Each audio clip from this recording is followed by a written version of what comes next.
Hey everyone, Jarek here, and I know I'm a little late to Atomic Heart.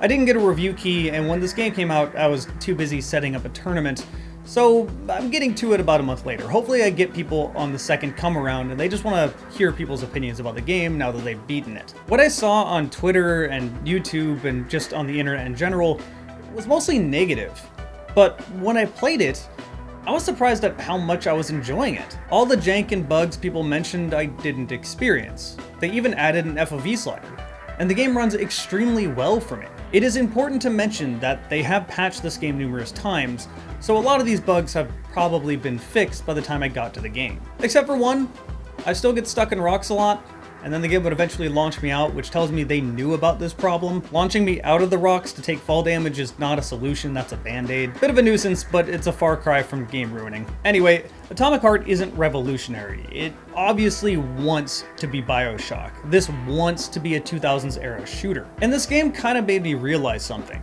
I was full on board with the idea of, we don't need AAA games anymore. They've all been broken, buggy messes. Ladder has been found. Ugh. And can you tell me 5 linear story-driven first-person shooters that came out in the last 5 years? Should be easy, that's just one a year. I can't mention 2. But again, indie games have been pretty good nowadays. And then I started playing Atomic Heart, and I realized what AAA games can offer us. This is a way bigger scope than anything an indie game can do. Well, I shouldn't say anything, there's always an exception. It immediately made me miss that era where we would get games like this on the regular. So I guess my takeaway is that AAA games still suck for the most part. They've been pretty lackluster, and I wish they weren't, because when we get good ones, they look like this. Comrades, the address by the Director General of Facility 3826, Dr. Sechenov, is about to begin.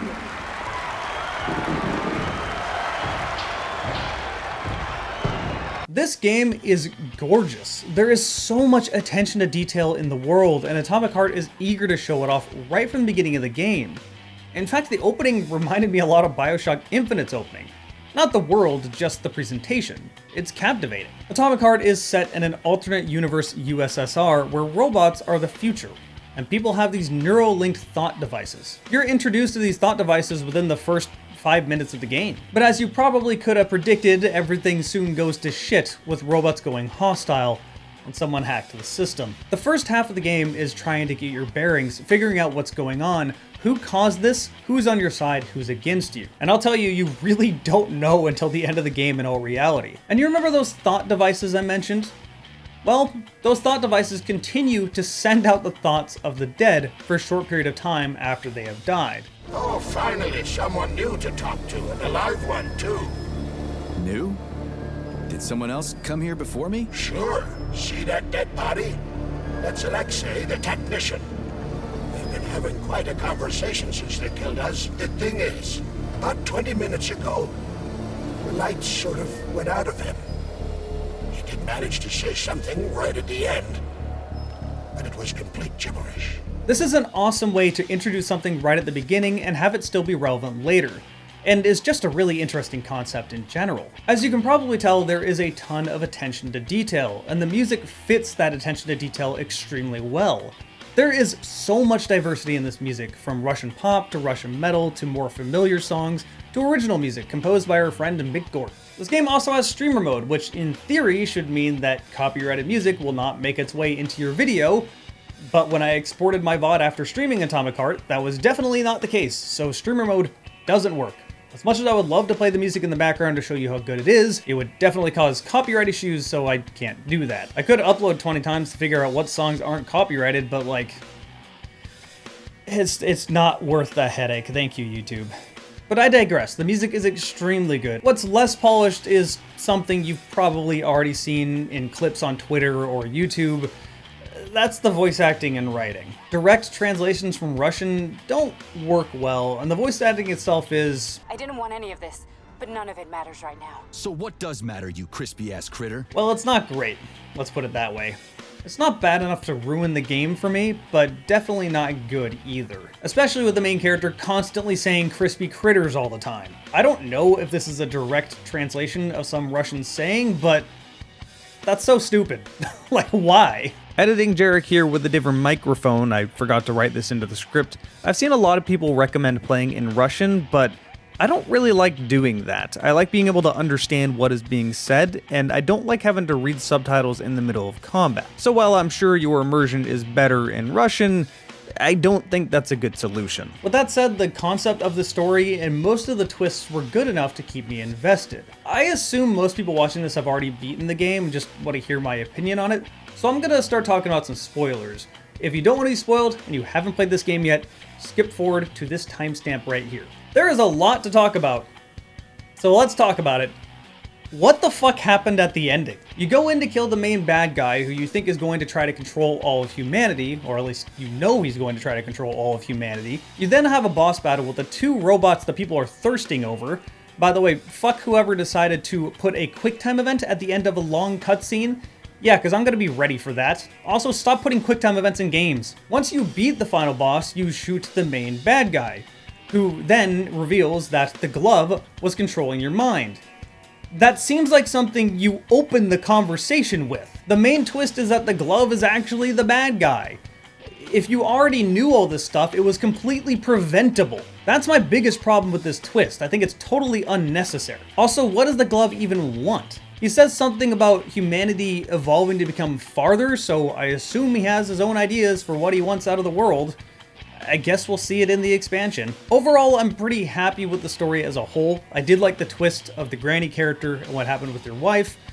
The ending is just kind of shit. Alright, as for the actual gameplay itself, I was concerned that the game would starve me of ammo after the first few hours, but it was actually just reinforcing your melee and your abilities, and introducing plot points and characters and so on. The game eventually does open up with the introduction of this horny fridge character that people are very split on. The writing makes some people uncomfortable, it makes others offended. I just think it's funny as hell. Fucking a fridge isn't one of my fetishes. If that's yours, you do you. You can stick your dick in a freezer till it gets frostbite if you feel like it.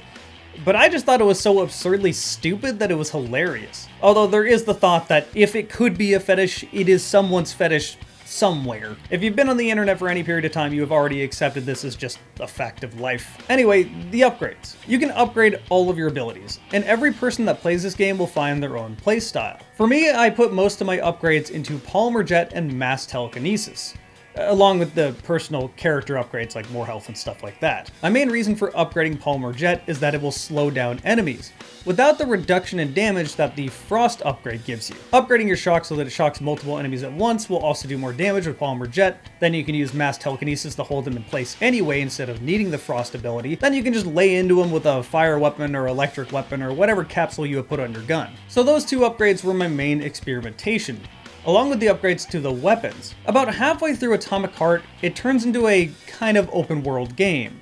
Not like Far Cry open world, but you have space to move around and you can go numerous directions. In each one of these areas, there's a testing ground. Going to these testing grounds will give you puzzles to do, and once you complete that puzzle, you will get upgrades for your weapons, including your melee weapons, not just your guns. Now, you don't have to go to these testing grounds, you can just skip directly to the story stuff if that's what you want to do, but I would highly advise you to at least do some of these so you can upgrade your character and weapons. And let me tell you, if you take your time and upgrade all of your stuff and go to all of these testing grounds, you will be incredibly OP. I think the most overpowered thing in the game I found was the Saw Mace. Most melee weapons have a split function that just allow you to charge it up and do a heavy swing. Well, the Saw Mace thing has an alternate split function that will just hover saw blades in front of you and do continuous damage, and it is broken.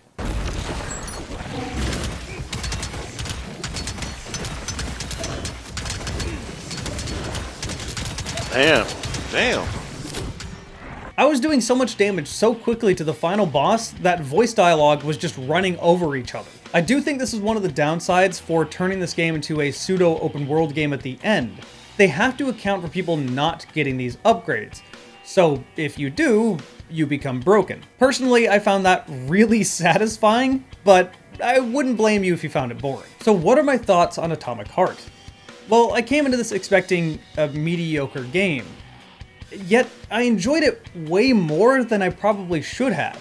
It's not revolutionary, it doesn't do anything that we haven't seen before. I mean, it wants to be BioShock. Looks nice.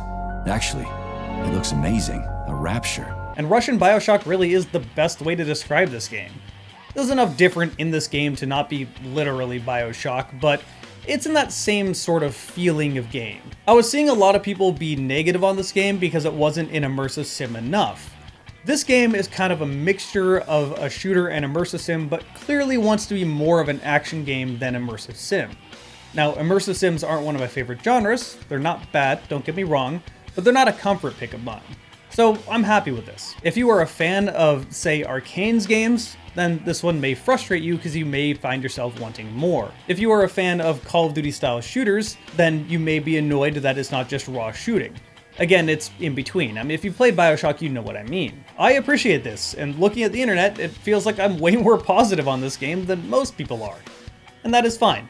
I get to be happy playing a game and enjoying it. If you haven't played it, I would really recommend. We don't get many linear first-person shooter story-driven games in the AAA space anymore. I wish we would get more that are polished and finished and had as much love put into it as this game. Yeah, Atomic Heart isn't perfect, it has its problems, but you can tell the devs put a lot of time, care, and love into their game, and that deserves praise. My final thoughts really are, if you like Bioshock, you will probably like this game, so it's worth a try. Thank all of you for watching, thank my channel members. If you become a channel member, you get to see my videos ahead of time.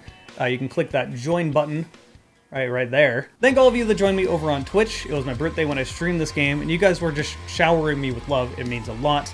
If you want to come hang out on Twitch, it's over there. If you want to follow me on Twitter, the handle's that way. Thank all of you for watching. See you next time.